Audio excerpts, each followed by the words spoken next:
성경 마태복음 5장 13절에서 16절까지의 말씀입니다. 한 절씩 저부터 교독하고 마지막은 다 함께 읽도록 하겠습니다.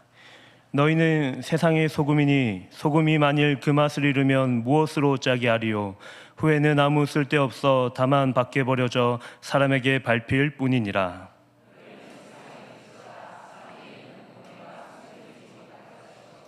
사람이 등불을 켜서 말 아래 두지 아니하고 등경 위에 두나니 이러므로 집안 모든 사람에게 비치느니라. 이같이 너희 빛이 사람에게 비치게 하여 그들로 너희 착한 행실을 보고 하늘에 계신 너희 아버지께 영광을 돌리게 하라. 아멘. 은혜로운 찬송 감사합니다. 특송과 찬송으로 하나님께 영광 올려 드릴 수 있어서 감사한 것 같습니다. 제가 학창 시절 때부터 좋아했던 문구가 있습니다. 개혁주의 신앙과 생활을 확립하여 세상의 빛과 소금이 됨을 우리의 목적으로 한다. 아시는 분들은 아시리라 생각합니다. SFC 강령의 우리의 삶의 목적을 말하는 부분입니다. 대학 시절부터 어떻게 하면 세상의 빛과 소금이 될 수 있을까 많이 고민했었습니다. 그래서 대학생들과 했던 일들이 있는데 시험 기간에 컨닝 주방 운동을 하는 것이었습니다. 컨닝하는 것이 아무렇지도 않은 시대에 부도덕한 에이플보다 정직한 에이플 받고 싶은데 정직하게 한번 컨닝 주방 운동을 해보자 이렇게 하면서 친구들과 함께 그렇게 했던 일들이 기억납니다. 그리고 브라운데이 운동을 했었습니다. 사역을 했었는데 우리나라의 화이트데이, 블랙데이 엄청난 데이들이 많은데 학교에서 일하고 수고하시는 청소부 어머니들이나 그리고 일을 감당하시는 분들을 위해서 우리가 브라운데이를 만들어서 연량갱과 비타오백을 드리면서 우리도 그들을 위로하는 시간을 좀 가져보자 이런 시간들로 여러 가지 일들을 했었습니다. 그리고 아침마다 모여서 함께 큐티를 하면서 말씀을 묵상했던 기억이 납니다. 그때 모임 중에 이런 이야기를 나누었습니다. 우리가 지금 하는 삶의 모습, 그리고 우리가 이렇게 세상과는 다르게 살아보자고 하는 이런 우리들의 모습들이 과연 세상은 우리를 어떻게 바라볼까? 우리가 하는 일들이 과연 세상에서 효용성 있는 일들일까? 하는 질문을 던졌습니다. 그때 우리가 함께 내렸던 결론은 그래, 이것이 그래도 주님께서 기뻐하신다면, 이것이 빛과 소금으로 살아갈 수 있는 일이라면 이것이 우리에게 효용성이 있다, 의미 있다는 것을 함께 나누었습니다. 저는 오늘 본문 말씀을 통하여서 빛과 소금의 이야기를 나누고자 합니다. 오늘 말씀의 제목은 어두운 시대 믿음의 빛과 소금으로 라는 말씀의 제목입니다. 크게 세 가지로 나누려고 합니다. 첫 번째는 우리는 세상의 빛과 소금으로 살아가도록 부름받았습니다. 두 번째는 그러나 주께서 세상의 빛과 소금으로 살아가지 않는 자에게 경고하십니다. 세 번째는 빛과 소금의 삶을 통하여 하나님께서 영광 받으십니다. 첫 번째입니다. 오늘 말씀을 통하여 예수님께서 선포하셨습니다. 너희는 세상의 소금이다. 너희는 세상의 빛이다. 이는 단순히 세상 사람들에게 하는 이야기가 아니었습니다. 예수님께서 5장 전반부의 내용을 통하여서 팔복의 메시지를 그 제자들에게 선포하셨습니다. 그러므로 세상의 소금과 빛은 세상 사람들이 아니라 예수님을 따르고 그 말씀을 믿고 따르고 그것을 실천하며 살아가는 사람들에게 선포되었던 말씀입니다. 오늘 특별히 제자들을 향하여서 이 소금과 빛을 선포하시는 이유가 있습니다. 이는 앞서 예수님께서 제자들에게 선포하신 팔복의 말씀과 연결되는 말씀입니다. 예수님께서 선포하신 이 팔복의 메시지는 듣는 사람들에게 의문을 품게 하는 메시지였습니다. 그동안 그들이 알던, 그들이 세상에서 배우고 익혔던 그 세상의 복과는 너무나도 다른 복의 메시지였기 때문입니다. 심령이 가난한 자가 복을 누리게 되어 천국을 소유할 것입니다. 애통하는 자가 복을 받아 위로를 얻게 될 것입니다. 온유한 자가 복을 받아 땅을 기업으로 얻게 될 것입니다. 이외에도 예수님의 팔복의 메시지는 세상이 기대하는 복과는 전혀 다른 메시지의 내용을 담고 있었습니다. 왜냐하면 세상에서 말하는 이 복과 가치관은 가난한 삶을 요구하지 않습니다. 나아가 온유한 자가 땅을 기업으로 얻는 것은 세상 사람들이 도저히 이해할 수 없는 가치관이었습니다. 이는 세상 사람들에게 전혀 납득되지 않는 이야기였습니다. 그런데 이 이야기는 세상 사람들에게 뿐만이 아니라 이 말씀을 듣고 있는 제 아들에게도 그렇게 쉽게 납득이 되지 않는 메시지였다는 사실입니다.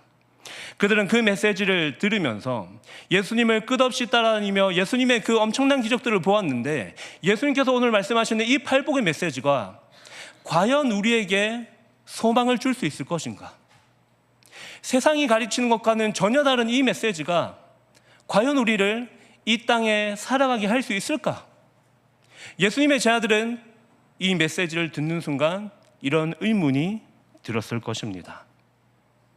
그래서 예수님께서 그 팔복의 메시지를 마치고 그들에게 이렇게 선포하십니다. 너희는 세상의 소금이라. 너희는 세상의 빛이라. 여러분, 이 선포에는 특별한 사실이 있습니다. 예수님께서 제자들에게 그냥 너희들 소금과 빛이야 이렇게 말씀하지 않으시고 앞에 붙이시는 것이 있습니다. 세상의 소금과 빛이다. 즉 우리를 세상에서 소금, 맛을 내고 부패를 방지하는 기능을 하는 역할로 살아가게 할 것이라는 선포입니다. 나아가 산 위에 숨겨지지 않는 세상의 빛, 아주 칠흑 같은 어둠이라도 희미한 흐린 빛에 모든 것이 밝아지는 이 빛, 너희들은 소금과 빛으로 살아가게 될 것이라고 예수님께서 선포하셨습니다. 또 한 가지 특별한 사실이 있다면 예수님께서 이 팔복의 메시지를 들은 너희가 무엇이라고 말씀하시냐면 너희는 소금이 될 것이다, 너희는 빛이 될 것이다, 너희는 무엇이 될 것이다 이렇게 말씀하지 않으십니다. 예수님께서 그들에게 말씀하실 때는 너희는 될 것이다 이게 아니라 너희는 소금이다, 너희는 빛이다. 예수님께서는 그들에게 이미 너희 존재가 소금과 빛이 되었기에 너희들은 그것이 될 것이 아니라 너희의 존재는 이미 소금과 빛의 존재로 부름받았다는 선포였습니다. 여러분, 원래 예수님의 제자들은 어둠에 살아가던 존재였습니다. 자신으로부터 어떤 선한 것도 꺼낼 수 없었던 존재였습니다. 본능이 시키는 대로 행하며 그리고 어둠에 익숙한 자들이었습니다. 누군가가 이 어둠에 있는 자들의 표현을 이렇게 이야기했습니다.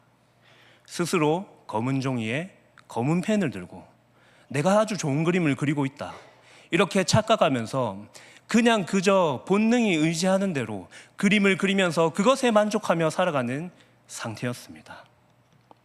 그러므로 그들에게 진정한 빛이신 그리스도께서 찾아오셨습니다. 그리고 소금과 빛으로 그들을 부르셨고 그들을 어둠을 빛을 비추는 존재로 살아가게 하셨습니다. 나아가 그리스도의 빛 안에 있을 때 우리는 검은 종이에 검은 펜으로 아무것도 행하지 못하였던 우리의 지난 삶을 돌아볼 수 있게 되었습니다. 그러므로 이제 무엇을 따라 살아갈 수 있을지 그분이 오셔서 우리에게 너희는 빛과 소금이야 이 메시지를 통하여서 우리의 부르심을 확인하게 되었습니다. 두 번째입니다. 주께서 세상의 빛과 소금으로 살아가지 않는 자를 경고하십니다. 동시에 예수님께서 우리에게 선포하셨습니다. 너희는 세상의 소금인데 만약 이 소금이 맛을 잃어버리면 어떻게 되겠느냐? 너희는 세상의 빛인데 만약에 등불을 켜서 이 말 아래, 이 바구니 아래 두어서 그것을 본다면 그 빛이 온전하게 비칠 수 있겠느냐? 예수님께서는 그들의 존재와 그들의 부르심을 물으시면서 그들에게 또 다른 이야기를 하고 계십니다. 너희는 그 존재로 부름받았는데 너희가 만약 그 존재로서의 가치를 드러내지 못한다면 너희는 과연 어떤 존재로 살아가고 있느냐? 예수님께서 그들에게 빛과 소금을 이야기하시면서 바로 이 메시지를 던지십니다. 무슨 말이냐면 빛과 소금으로 살아가지 않는 자에게 경고의 메시지를 던지고 계십니다. 너희를 부르신 이의 부름대로 살아가지 아니하고 영적으로 타락한 삶을 살아간다면 존재 의미를 상실하게 될 것이라는 사실입니다. 여러분, 오늘 말씀을 보면 너희는 세상의 소금과 빛이다라는 말씀을 보면 이 세상의 소금, 이 세상을 헬라어로 보면 게라는 단어를 쓰는데 이게 해석하면 땅입니다.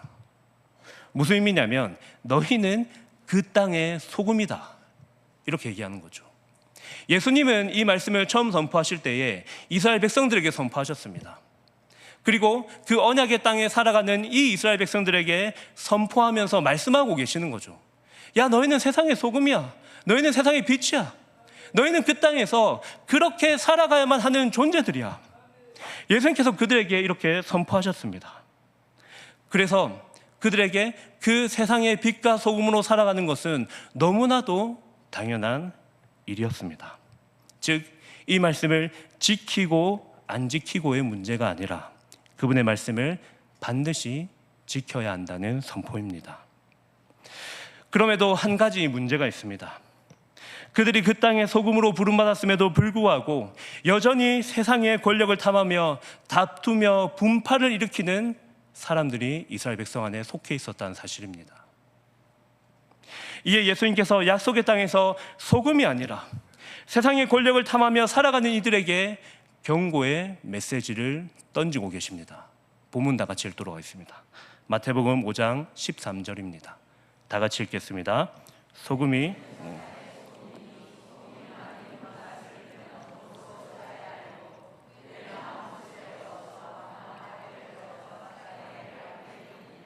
아멘. 여러분, 구약 성경의 또 다른 표현이 이 본문과 연관되어 설명하고 있습니다. 하나님께서 이스라엘 백성들을 이 약속의 땅으로 보내실 때에 레위기 18장 25절에서 28절에 이렇게 말씀하고 계십니다. 너희가 가증한 일을 행하여서 이 약속의 땅이 더러워지면 너희를 토하여 내리라. 실제로 옛 언약 백성들을 향한 선포였습니다. 왜냐하면 그들은 하나님의 말씀을 따르지 않았습니다. 선지자가 찾아와서 말씀을 전하면 그 선지자를 죽였습니다. 그리고 하나님 말씀과는 전혀 상관없는 삶을 살았습니다. 그래서 그들은 맛을 잃어버린 존재가 되었습니다. 그러므로 그리스도 안에서 새로운 하나님의 백성이 된 이들은 소금으로 그 땅에서 짠맛을 내는 하나님의 자녀야 함을 예수님께서 선포하고 계십니다. 여러분, 우리는 소금과 빛으로 부름받았습니다. 여러분, 소금과 빛의 삶은 우리의 정체성이며 존재의 이유입니다. 그러므로 소금과 빛으로 살아간다는 것은 선택이 아니라 필연적인 삶의 모습입니다. 우리의 삶을 통하여 천국을 보여주고 하나님을 드러내는 존재가 우리입니다. 예수님께서 팔복을 통하여 말씀하신 가르침을 세상에서 바보라고 취급당하지만 살아내는 것이 우리입니다. 비록 팔복의 삶이 세상의 가치관과는 전혀 맞지 않는 모습 같으나 이것이 우리의 정체성이기에 우리가 살아내지 않을 수 없습니다. 여러분, 이것은 세상이 낼 수 없는 맛이며 세상이 깨닫지 못하는 맛입니다. 그러므로 소금과 빛으로 부름받은 우리가 오히려 세상의 맛을 추구한다면 우리의 존재 이유가 없어지게 될 것입니다. 나아가 교회와 우리 공동체가 세상의 맛을 추구하며 사랑한다면 아무런 쓸데없이 버려져서 모든 사람들의 발에 밟히며 그곳에서 우리를 토해내 버리실 것입니다. 여러분, 우리가 행하는 그리스도인의 삶은 세상에서 헛수고인 것처럼 보일 때가 많은 것 같습니다.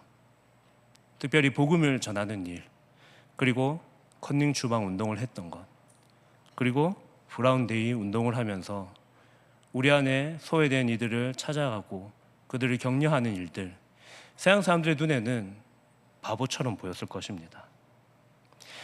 사람들에게 복음을 전한다는 게 그렇게 쉽지 않습니다. 저도 캠퍼스에서 사람들에게 복음을 전할 때 걱정됩니다. 일단 저는 덩치가 크기 때문에 그렇게 사람들에게 친숙하게 다가가기가 힘든 것 같습니다. 예. 그럼에도 불구하고 그 거절당할 것을 감내하면서 그들을 만나 복음을 전하는 일, 하나님 앞에 정직을 요청하며 살아가는 일, 그리고 우리와 함께하는 이들을 돌보며 살아가는 일, 우리 주님께서 우리에게 맡겨진 삶의 사명이자 목적입니다. 여러분, 이 복음을 전할 때 우리는 현타가 찾아올 겁니다. 현타가 뭐냐면 현실 자각 타임입니다. 내가 지금 뭘 한 거지? 내가 이 복음을 전했는데 이 복음을 상대방이 너무 격렬하게 거부하면 내가 지금 뭘 한 거지라는 그런 현타가 오게 될 수도 있습니다. 그러나 그때 우리가 기억해야 할 것은 복음이 우리에게 이 기쁨을 주었는데 이 복음이 나뿐만이 아니라 모든 사람을 기쁘게 하지 못할 이유가 어디 있겠냐는 질문입니다. 여러분, 오히려 우리가 이런 시간들을 겪다 보면 이 복음이 과연 이렇게 효용성 있는 것인가? 이 복음이 진정으로 세상에게 필요한 것인가라는 질문을 던질 때가 있습니다. 그래서 오히려 세상이 말하는 가치관이 좀 더 효용성 있어 보이고 세상이 말하는 가치관이 우리가 좀 더 따라 살아가면 이 세상에서 더 잘 살아갈 수 있는 것이 아닌가라는 질문을 던질 때가 있습니다. 그러나 여러분, 오늘 우리 주님께서는 말씀하십니다. 세상의 맛은 공허함입니다. 세상의 빛, 상남동이 밤에 가장 빛나나요? 이 상남동의 화려한 조명과 네온사인은 사람을 모이게 날 겁니다. 그러나 그 조명과 빛은 세상을 밝히지는 못합니다. 여러분, 우리는 소금과 빛으로 부름받았습니다. 이는 세상이 알 수 없는 천국의 맛입니다. 세상의 조명 아래에서 누릴 수 없는 영원한 빛입니다. 그러므로 세상의 맛과 세상의 화려한 조명을 따라서 우리는 아무 쓸모없이 땅에 밟혀 버려지는 것이 아니라 오직 그분의 부르심을 따라 하나님의 세상의 빛과 소금이 되기를 간절히 바랍니다. 세 번째입니다. 빛과 소금의 삶을 통하여 하나님께서 영광 받으십니다. 여러분, 이제 우리는 어떠한 삶의 모습을 보여야 하겠습니까? 어떠한 모습으로 살아가는 것이 진정으로 소금과 빛의 삶을 행하는 것이겠습니까? 여러분, 예수님께서 이 제자들에게 선포하십니다. 너희 빛이 사람에게 비추게 하라. 우리의 빛이 사람에게 비추어야 하는 목적도 함께 말합니다. 바로 세상이 우리의 착한 행실을 보고 하늘에 계신 하나님께 영광을 돌리게 하려 함이라. 여러분, 가장 중요한 사실이 한 가지 있다면 이 빛은 우리 스스로 낼 수 있는 빛이 아니라는 사실입니다. 왜냐하면 우리에게 이 빛을 낼 수 있는 유일한 조건은 빛이신 예수님께서 우리와 함께 하시기 때문입니다. 이 빛의 영광은 우리가 아니라 성부 하나님께 돌아가야 합니다. 우리를 통하여 예수 그리스도의 빛이 다만 발산되는 것이 우리가 해야 할 사명입니다. 여러분, 소리문답 1문 1답이 말합니다. 제가 읽어드리겠습니다. 사람의 제일된 목적이 무엇입니까? 그에 대한 답이 사람의 제일된 목적은 하나님을 영화롭게 하고 영원토록 그분을 즐거워하는 것입니다. 여러분, 이 소리문답 해설을 보면 이 그림이 하나 나옵니다. 어떤 그림이 나오냐면 우리가 하나님의 영광을 어떻게 드러낼 수 있는가라고 하는 그 질문에 한 가지 그림, 다만 거울로 그 빛을 반사할 뿐이라고 이야기합니다. 여러분, 무슨 말이냐면 우리가 무엇을 할 필요가 없다는 거죠. 내가 그 하나님의 영광을 나타내기 위해서 내가 엄청나게 도덕적인 사람이어야 되고 내가 엄청나게 영향력 있는 사람이어야만 그 하나님의 영광되게 하는 것이 아니라 우리는 다만 그분의 영광을 위하여 살아갈 때에 그분께서는 그 영광을 받으신다는 선포입니다. 여러분, 그렇다면 오늘 본문이 선포하고 있는 이 착한 일이 무엇이겠습니까? 저는 저희 집에 있는 아기를 착하다라고 할 때가 있습니다. 대변을 잘 볼 때 착하다고 합니다. 다만 아내가 제가 화장실 간다 해서 착하다고 하지 않죠. 예. 그래서 이 착하다는 것은 어떻게 보면 주관적일 수 있습니다. 그렇다면 이 착하다는 말이 오늘 예수님께서 이 착하다는 말을 통하여서 우리에게 말씀하시고 싶은 내용이 무엇이겠습니까?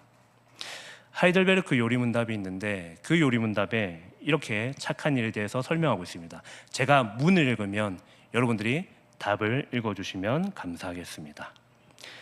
그런데 선행이란 무엇입니까?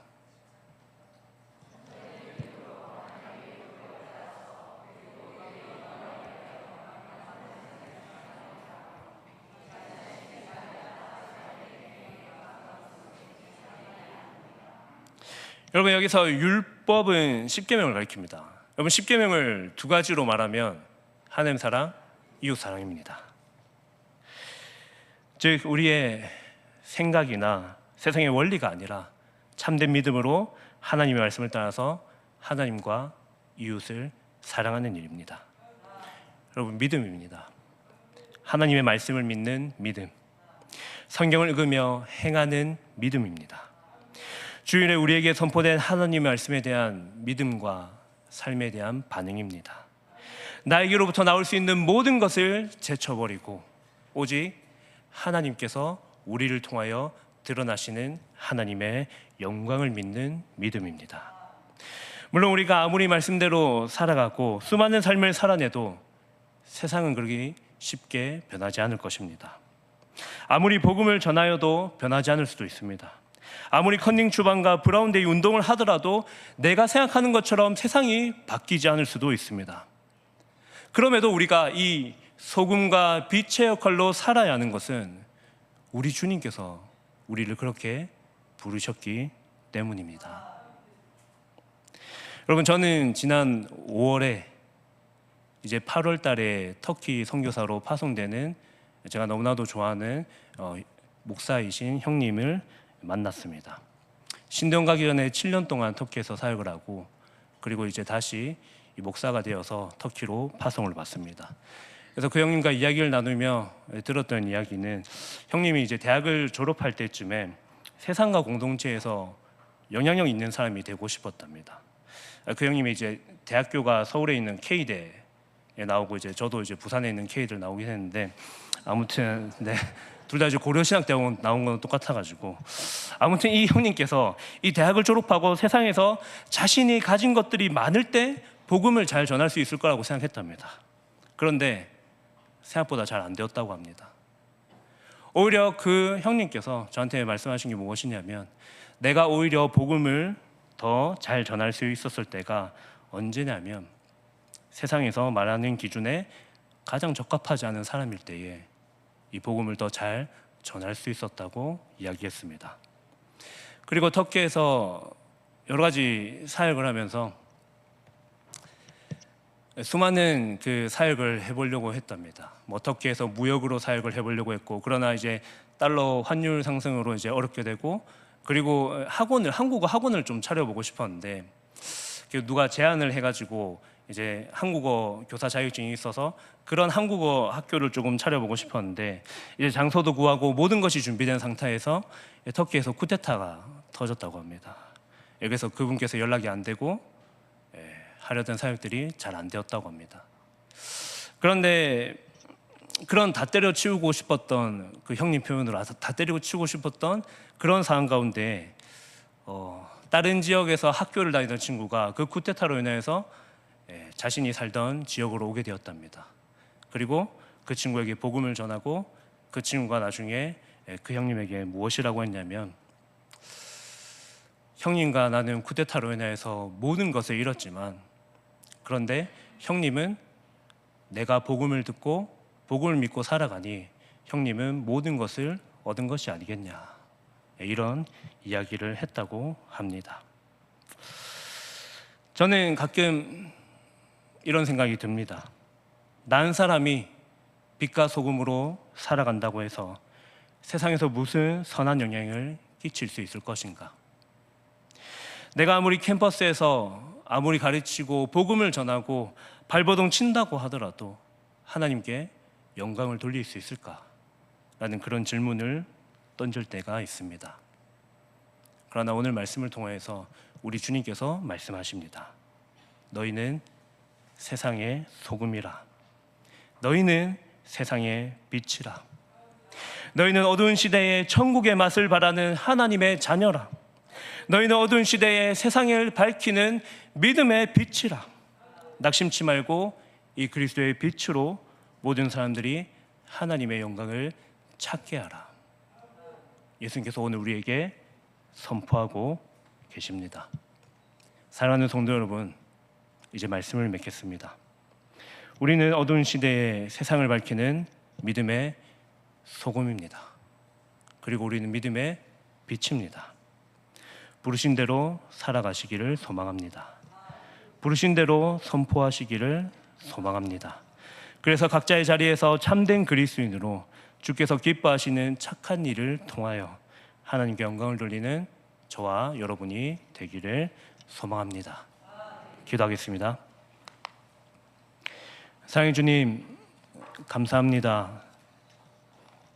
어두운 시대에 우리를 세상을 밝히는 빛과 세상에 참된 천국의 맛을 내는 세상의 소금으로 우리를 불러주심을 감사합니다. 주님께서 우리를 세상의 소금과 빛으로 부르셨으니 그 부르심에 합당하게 살아갈 수 있도록 인도하여 주시옵소서. 과연 하나님의 말씀이 우리에게 효용성이 있을까? 과연 하나님의 말씀이 진정으로 우리에게 세상이 가져다 줄 수 없는 유익을 가져다 줄 수 있을까라는 그런 질문에도 주님께서 우리를 부르셨고 또 주님께서 우리를 선하게 인도하심을 기억하며 그 참된 믿음을 통하여 하나님께 영광 돌리는 우리 창원세강교회 성도 여러분 될 수 있도록 인도하여 주시옵소서. 감사합니다. 감사드리며 살아계신 예수님의 이름으로 기도합니다.